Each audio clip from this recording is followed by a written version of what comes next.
नमस्कार मित्रों। वर्तमान युग अर्थात कलयुग में हर व्यक्ति हर प्रकार से दुखी है। अपने इन दुखों को दूर करने के लिए व्यक्ति भगवान की शरण में जाता है और हर प्रकार से भगवान को प्रसन्न करने का प्रयत्न करता है।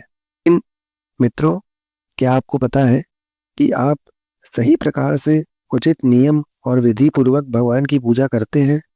इस वीडियो के माध्यम से हम आपको बताएंगे कि पूजा पाठ करते समय कौन सी विशेष बातों का ध्यान आपको जरूर रखना चाहिए, जिससे भगवान आपकी प्रार्थना अवश्य सुने।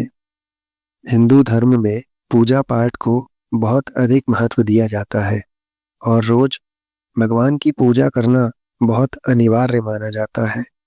कुछ लोग सुबह और शाम दोनों समय पूजा करते हैं।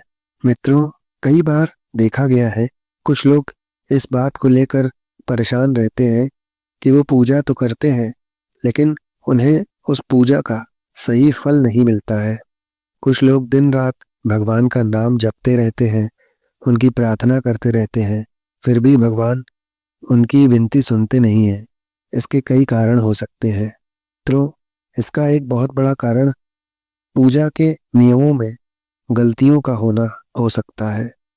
लोग जाने अनजाने में भगवान को कुछ ऐसा चढ़ा देते हैं जो उन्हें प्रिय नहीं होता है। ऐसे में हो सकता है भगवान आपसे नाराज हो जाए और आपको आपकी पूजा का उचित फल ना मिले। मित्रों, इस वीडियो के माध्यम से हम आपको बताएंगे कि पूजा पाठ करते समय आपको किन किन बातों का बहुत विशेष ध्यान रखना चाहिए, तो आप वो गलतियां ना करें जिससे आपको आपकी पूजा का फल नहीं मिलता। हम चाहेंगे कि माता लक्ष्मी का आशीर्वाद आप पर बना रहे। मित्रों, आपसे एक अनुरोध है, यदि आप इस चैनल पर नए हो तो इस चैनल को सब्सक्राइब अवश्य कर लें। यदि यह जानकारी आपको अच्छी लगे तो इस वीडियो को लाइक अवश्य करें। मित्रों, अब हम आपको बताते हैं कि वो कौन सी सावधानियां हैं जिन्हें आपको विशेष ध्यान रखना चाहिए। पहले नंबर पर है, किसी भी भगवान के पूजन में उनका आह्वान करना या आमंत्रित करना, ध्यान करना, उनको आसन देना, स्नान करवाना, धूप दीप जलाना, अक्षत या चावल, कुमकुम, चंदन, पुष्प, प्रसाद आदि अनिवार्य रूप से अर्पित करना चाहिए। नंबर 2 पर है, पूजन में पान का पत्ता रखना चाहिए। ध्यान रखें, पान के पत्ते के साथ इलायची, लौंग, गुलकंद आदि भी चढ़ाना चाहिए। पूरा बना हुआ पान का पत्ता चढ़ाएंगे तो सर्वश्रेष्ठ रहेगा।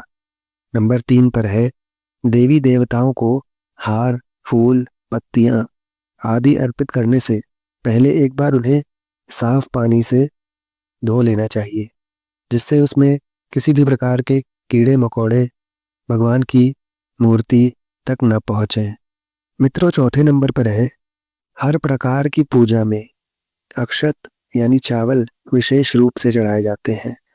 पूजन के लिए ऐसे चावलों का उपयोग करना चाहिए जो अखंडित हो, अर्थात जो खंडित टूटे हुए ना हो, पूरे चावल हो।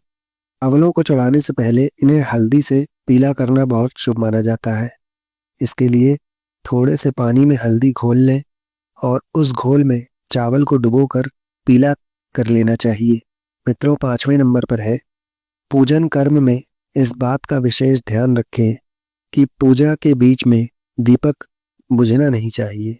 यदि गलती से ऐसा हो जाए तो पूजा का पूर्ण फल प्राप्त नहीं हो पाता है। 6वें नंबर पर है, भगवान विष्णु को प्रसन्न करने के लिए पीले रंग का रेशमी कपड़ा चढ़ाना चाहिए। माता दुर्गा, सूर्य देव, श्री गणेश को प्रसन्न करने के लिए लाल रंग का, भगवान शिव को प्रसन्न करने के लिए सफेद वस्त्र अर्पित करना चाहिए। 7वें नंबर पर है, किसी भी प्रकार के पूजन में कुल देवता, कुल देवी, घर के वास्तु देवता, ग्राम देवता आदि का ध्यान करना भी आवश्यक है। इन सभी का पूजन भी हमें करना चाहिए। 8वें नंबर पर है, पूजन में हम जिस आसन पर बैठते हैं उसे पैरों से इधर उधर खिसकाना नहीं चाहिए। आसन को हाथों से ही जहां भी रखना हो वहां खिसकाना चाहिए। 9 नंबर पर है, यदि आप प्रतिदिन घी का एक दीपक घर में जलाएंगे तो घर के कई प्रकार के वास्तु दोष भी दूर हो जाते हैं। 10वें नंबर पर है सूर्य, गणेश, दुर्गा देवी, शिव और विष्णु भगवान, ये पंचदेव कहलाते हैं। इनकी पूजा सभी कार्यों में अनिवार्य रूप से की जानी चाहिए। प्रतिदिन पूजन करते समय इन पंच देवी देवताओं का ध्यान अवश्य करें। इससे लक्ष्मी माता की कृपा आप पर बनी रहेगी और सुख समृद्धि आपको प्राप्त होगी। 11 नंबर पे है तुलसी के पत्तों को 11 दिनों तक बासी नहीं माना जाता है।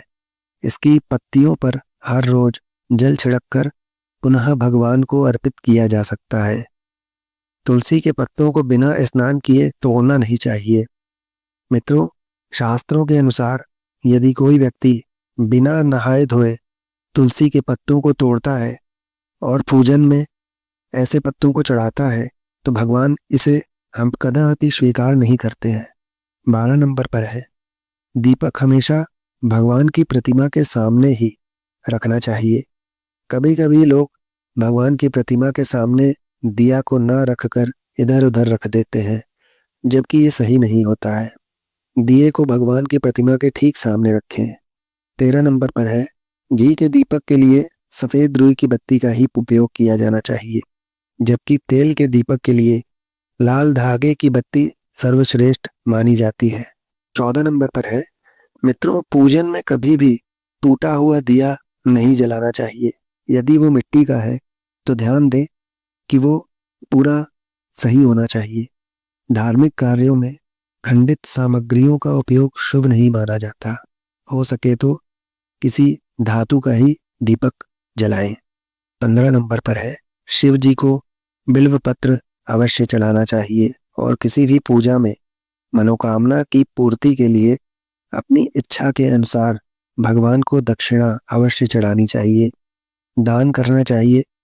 दक्षिणा अर्पित करते समय अपने दोषों को छोड़ने का संकल्प लेना चाहिए। दोषों को जल्दी से दूर करने के लिए आपको मानसिक रूप से मजबूत होना होगा, तभी आपकी मनोकामनाएं अवश्य पूर्ण होंगी। 16 नंबर पर है भगवान सूर्य की 7, श्री गणेश की 3, विष्णु जी की 4 और शिव जी की 1, यह 2 परिक्रमा कर सकते हैं। 17 नंबर पर है घर में या मंदिर में जब भी कोई विशेष पूजा करें तो अपने इष्ट देव के साथ ही स्वास्तिक, कलश, नवग्रह देवता, पंच लोकपाल, षोडश मातृका, सप्त मातृका का पूजन भी अनिवार्य रूप से किया जाना चाहिए। इन सभी की पूरी जानकारी किसी ब्राह्मण या पंडित से प्राप्त की जा सकती है। विशेष पूजन पंडित जी की सहायता से ही करवाना चाहिए, जो विधिवत तरीके से हो सके। 18 नंबर पर है घर में पूजन स्थल के ऊपर कोई भी किसी भी प्रकार का कबाड़ या भारी चीज न रखें। 19 नंबर पर है भगवान शिव को हल्दी, रोली नहीं चढ़ाना चाहिए और न ही शंख से जल चढ़ाना चाहिए। 20 नंबर पर है पूजा स्थल पर पवित्रता का बहुत विशेष ध्यान रखना चाहिए। चप्पल पहनकर कोई मंदिर तक नहीं जाना चाहिए। चमड़े की बेल्ट या पर्स अपने पास रखकर पूजा न करें। पूजन स्थल पर कचरा इत्यादि कदापि जमा न होने दें, इससे वहां की पवित्रता भंग हो जाती है। 21 नंबर पर है मंदिर में लगे सूखे फूल, हार तुरंत हटा देने चाहिए, वो नकारात्मकता पैदा करते हैं। 22 नंबर पर है हमेशा भगवान श्री गणेश की आराधना से ही पूजा आरंभ करें और श्री गणेश को तुलसी दल चढ़ाने से बचें। भगवान गणेश को तुलसी दल चढ़ाने से दोष लगता है, उन्हें दुर्वा घास ही अर्पित करें। 23 नंबर पर है भगवान भोलेनाथ को कभी भी केतकी का फूल नहीं चढ़ाना चाहिए। पौराणिक कथाओं के अनुसार भगवान शिव ने केतकी को श्राप दिया था, इसलिए भगवान शिव को यह फूल नहीं चढ़ाना चाहिए, वरना भक्तों के काम बनने के बजाय बिगड़ सकते हैं। 24 नंबर पर भगवान की प्रतिमा को स्नान करवाते समय सिर्फ उंगलियों का प्रयोग करें। भगवान को स्नान करवाते समय कभी भी अंगूठे का इस्तेमाल नहीं करना चाहिए। ऐसा करने से भगवान अप्रसन्न हो जाते हैं और घर में आपके विपत्तियां आ सकती हैं। 25 नंबर पर है दीपक को कभी भी जमीन पर रखकर प्रज्वलित न करें। ऐसा करने से आपके धन की हानि हो सकती है और घर में नकारात्मकता, अशुभता आ सकती है। 26 नंबर पर है, पूजा के समय अगरबत्ती का प्रयोग न करें।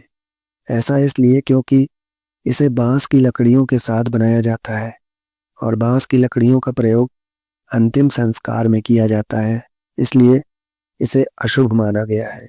हो सके तो धूप बत्ती का प्रयोग ही करें। 27 नंबर पर है, रविवार के दिन तुलसी के पत्ते तोड़ने से हमें बचना चाहिए।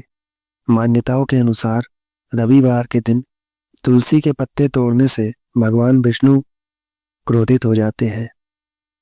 28 नंबर पर है, भगवान शालिग्राम को कभी भी चावल अर्पित नहीं करना चाहिए। वास्तु शास्त्र के अनुसार ऐसा करने से हमें दोष लगता है। 29 नंबर पर है, पूजा में गंदे कपड़े पहनकर कभी भी ना बैठें। गंदे कपड़े पहनने से हमें दोष लगता है। मान्यताओं के अनुसार ऐसा करेंगे तो आपके घर में दरिद्रता आ जाएगी। 30 नंबर पर है, पूजा के दौरान अपने मन को पवित्र रखें। कभी भी पूजा करते समय मन को दूषित नहीं रखना चाहिए। मित्रों, ऐसा कहा जाता है कि पूजा के दौरान मन में बुरे ख्याल रखने से पूजा का फल प्राप्त नहीं होता है। 31 नंबर पर है, पूजा में इस्तेमाल किए गए फूल अगर सूख जाए तो उन्हें कभी भी फेंकना नहीं चाहिए। सूखे हुए फूलों को किसी पवित्र नदी में या बहते हुए पानी में प्रवाहित कर देना चाहिए। 32 नंबर पर है, शास्त्रों के अनुसार देवी देवताओं का पूजन दिन में 5 बार करना चाहिए। सुबह 5 से 6 बजे तक ब्रह्म मुहूर्त में पूजन और आरती होनी चाहिए। इसके बाद प्रातः 9 से 10 बजे तक दूसरी बार का पूजन करना चाहिए। दोपहर में तीसरी बार पूजन करना चाहिए। इस पूजन के बाद भगवान को शयन करवाना चाहिए। शाम के समय 4-5 बजे पुनः पूजन और आरती करना चाहिए। रात को 8-9 बजे शयन आरती करनी चाहिए। जिन घरों में नियमित रूप से 5 बार पूजन किया जाता है वहां सभी देवी देवताओं का वास होता है और ऐसे घरों में धन धान्य की कोई कमी नहीं होती और सकारात्मकता बनी रहती है। 33 नंबर पर है, प्लास्टिक की बोतल में या किसी अपवित्र धातु के बर्तन में गंगा जल नहीं रखना चाहिए। अपवित्र धातु जैसे एल्यूमिनियम और लोहे से बने बर्तन में गंगा जल नहीं रखना चाहिए। गंगा जल तांबे के बर्तन में ही रखना बहुत शुभ माना जाता है।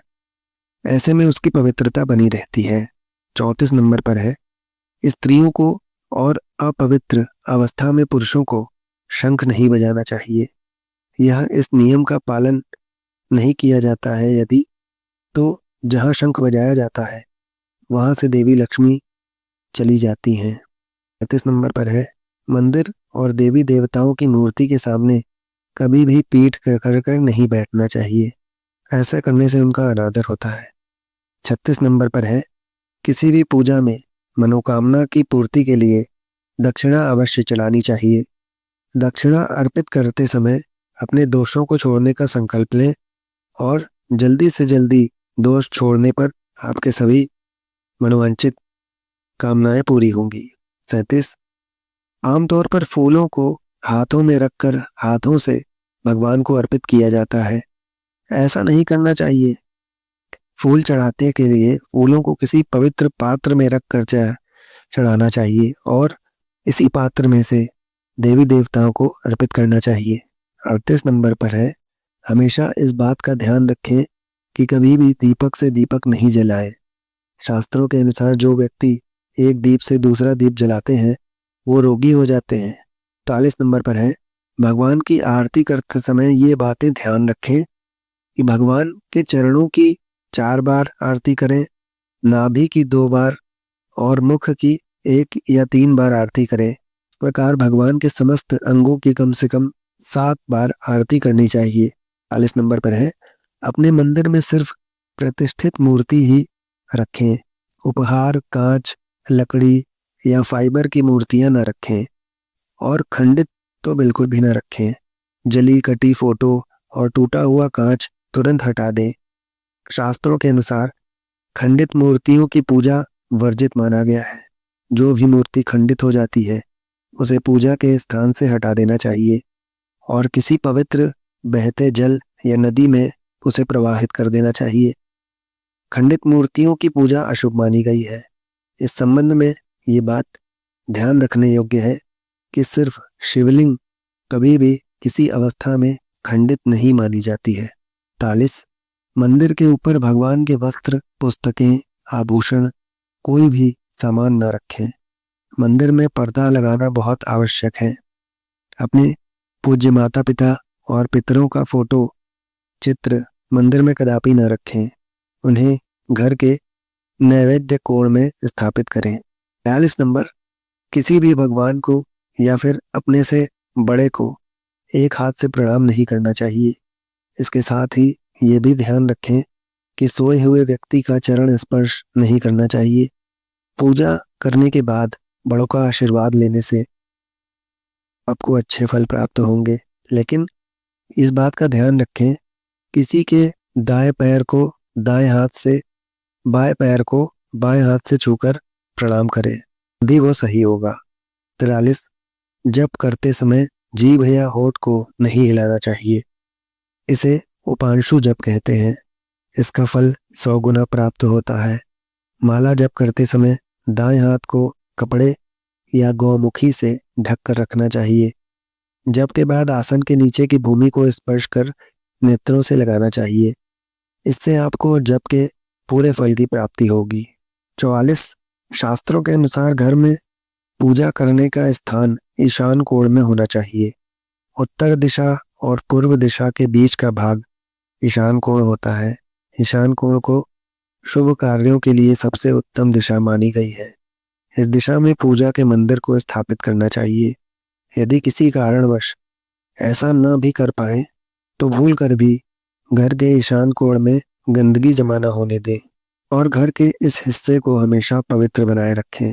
ईशान कोण के अलावा पूर्व दिशा भी पूजा स्थान के लिए श्रेष्ठ मानी जाती है। इसलिए आप घर में ईशान कोण और पूर्व दिशा में दोनों में से जहां भी सुविधाजनक रूप से पूजा स्थान की स्थापना कर सके तो करें।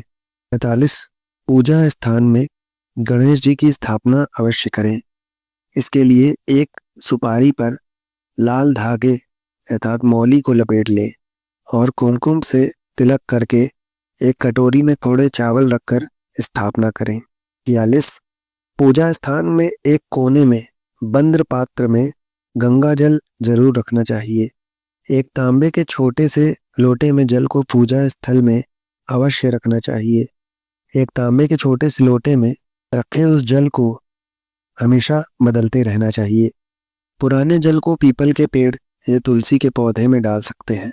47 पूजा के स्थान पर एक देव की सिर्फ एक ही प्रतिमा रखें या फिर एक देवी की सिर्फ एक ही प्रतिमा रखें। यदि आपके पास एक देव या देवी की एक से अधिक प्रतिमा हो तो उस प्रतिमा या फोटो को आप कहीं और रख सकते हैं, परंतु पूजा स्थान पर एक देव की एक ही प्रतिमा रखें। 48 घर में पूजा के स्थान पर कभी भी बड़ी मूर्तियां नहीं रखनी चाहिए। बड़ी मूर्तियों में प्राण प्रतिष्ठा होना अनिवार्य हो जाता है, इसलिए बड़ी मूर्तियां मंदिर के लिए ही उचित मानी जाती हैं।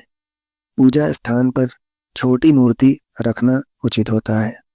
49 पूजा करने के स्थान पर भूलकर भी अपने पितृदेव अर्थात स्वर्गीय माता पिता या गुरु की फोटो कभी न लगाए।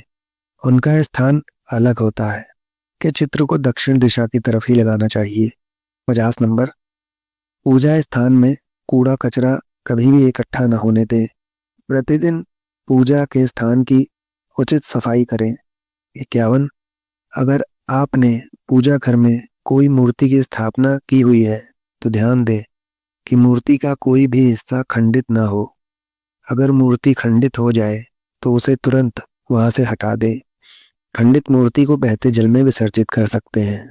52 पूजा के समय यदि संभव हो तो शुद्ध देसी गाय के घी का उपयोग करें और भोग लगाने के लिए अग्नि में गाय के गोबर के कंडे उपलों का ही उपयोग करना उत्तम माना जाता है। पर पूजा पाठ के समय दीपक कभी भी बुझना नहीं चाहिए। शास्त्रों में इसे एक बड़ा अपशगुन माना जाता है। 54 पूजा पाठ के समय गूगल युक्त धूप बत्ती का उपयोग करें। गूगल घर के वातावरण को शुद्ध रखता है और सकारात्मकता बनाए रखता है और घर की नकारात्मक ऊर्जा या बुरे दोष को दूर करता है। 55 रात्रि को सोते समय पूजा स्थान को लाल पर्दे से ढक दें और सुबह होने पर पर्दे को हटा दें। 56 पूजा करते समय भगवान को फूल चढ़ाना शुभ माना जाता है। कुछ फूल देवी देवताओं को विशेष रूप से प्रिय होते हैं और फूल चढ़ाने के समय इस बात का ध्यान रखना चाहिए, जैसे दुर्गा माता को लाल और भगवान विष्णु को पीले रंग के ही फूल चढ़ाने चाहिए। पूजा में कभी भी बासी फूल नहीं चढ़ाने चाहिए, इसे अशुभ माना जाता है। 57 पूजा में इस्तेमाल कलश या जल के लोटे को हमेशा ईशान कोण में रखना चाहिए। दीपक और कलश को एक दूसरे के बिल्कुल पास कभी ना रखें, इससे दुष्प्रभाव आपको झेलने पड़ सकते हैं। 58 पूजा हमेशा एक उचित आसन पर बैठकर ही करना चाहिए। आसन पर बैठकर पूजा न करने से इसका फल नहीं मिलता है। आसन के रंग का चुनाव आपको अपनी राशि के हिसाब से ही करना चाहिए।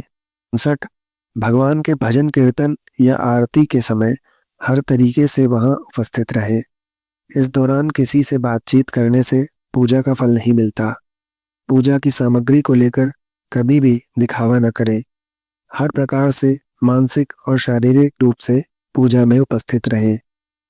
60 आप पूजा किनकी करने जा रहे हैं, उस हिसाब से आसन का चुनाव करें।